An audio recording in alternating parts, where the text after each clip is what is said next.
And I think that the problem with our bureaucracy is it's complex, and it's particularly bad in the United States because we do not trust the state. We don't trust bureaucrats. We don't like the government. And so we don't trust bureaucrats sufficiently to empower them to actually make decisions based on their good judgment. What we do instead is we come up with lots of rules.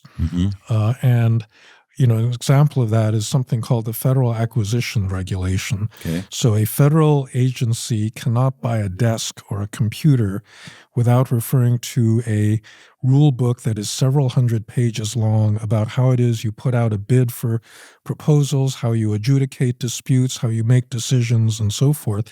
And that's why governments can't buy stuff and why it takes forever for them to actually purchase something like a computer system, which in the federal government is usually obsolete by the time the contract is actually executed.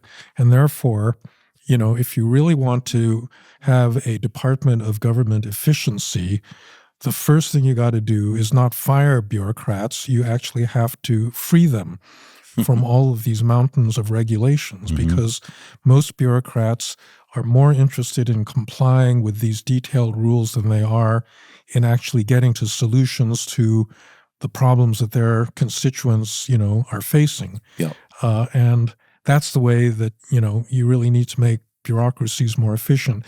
The trouble is that conservatives in the United States especially, but also critics of the European Union, think that the big problem is that bureaucrats have too much power, and therefore they need to be constrained further. That's just nonsense. They're over-constrained by all of these rules, and what you really need to do is authorize them to actually make decisions within a mandate that is democratically established, by Congress and by elected representatives. So I think that's the big problem. So the way to get efficiency is to empower the bureaucrats, not to disempower the bureaucrats. Right.